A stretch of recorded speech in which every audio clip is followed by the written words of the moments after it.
Well, she's had one of the most enduring careers in television. At 90 years old, Betty White is NBC's only living Golden Girl. But as I found out in a one-on-one interview, it's not just her comedic timing, but her genuine caring and willingness to do for others that has made her one of America's most beloved figures. We really have to think about our health.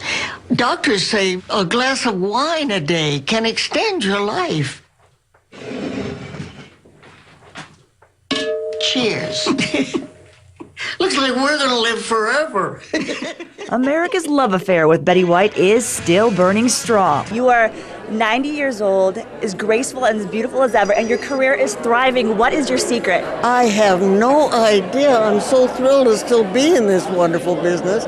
And at 90 years old, you expect to get kicked out any minute. Seven-time Emmy Award winner is currently doing double duty, starring in TV Land's Hot in Cleveland and hosting Betty White's Off Their Rockers on NBC. Think a hybrid between Candid Camera and Punk'd for seniors. That thing between John Hamm and me, that's over. Well, he thinks it is. We just went back to Off the Rockers. I just did 3 14-hour days. And Cleveland starts back up again for our 3rd season on the 27th. And that work ethic has led to a successful Hollywood career spanning 7 decades and a recent resurgence in popularity. A high point when a grassroots Facebook campaign called for White to host Saturday Night Live with more than 500,000 petitioners. White became the oldest person to guest host SNL, for which she received a Primetime Emmy. I'm Betty frickin' White, and this is Jay-Z. Even the cast of NBC's Community can vouch for the showbiz legend's charms. There's that weird thing is like, hey, never meet your heroes because you'll be disappointed, but not in her case at all. Literally like one of the nicest people I've ever met. She really commands a room. And I found that out firsthand this weekend as Betty White hosted a Hollywood gala to help raise funds for Southern Oregon's Dogs for the Deaf, a nonprofit that rescues dogs from animal shelters, professionally trains them, and places them free of charge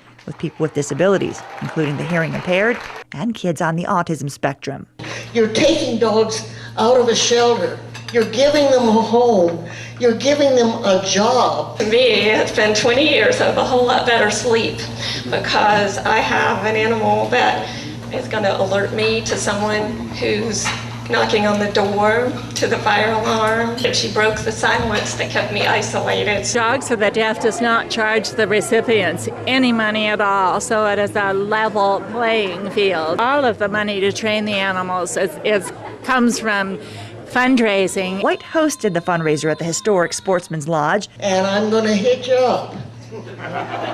They have a tremendous need for more assistance dogs. Celebrating 35 years of Dogs for the Deaf's tireless work. The chance to spread the word of what we've been doing for 35 years and what we're going to continue doing is it's a miraculous opportunity. The longtime animal advocate works with a number of animal organizations, including the Los Angeles Zoo and the Morris Animal Foundation, for which she lent her celebrity for this fundraising calendar. You've been on the Dogs for the Deaf Advisory Board for some time now.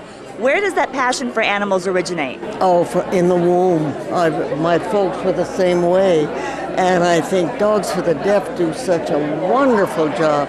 I think it's amazing what these little guys can do to help make life not only livable, but pleasant for people. What the dogs do and how they help the people and how the people help the dogs, like Betty White said today, it's a win-win. Just like this comedy sweetheart's passion for animals and her willingness to work on their behalf, it's a winning combination. Anything I can do to support the work they do, because there are a lot of people who don't realize the dogs that can help people in trouble.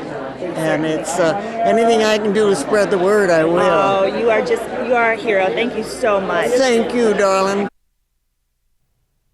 Well, as you heard from Betty, the need for dogs is increasing and the nonprofit relies solely on donations.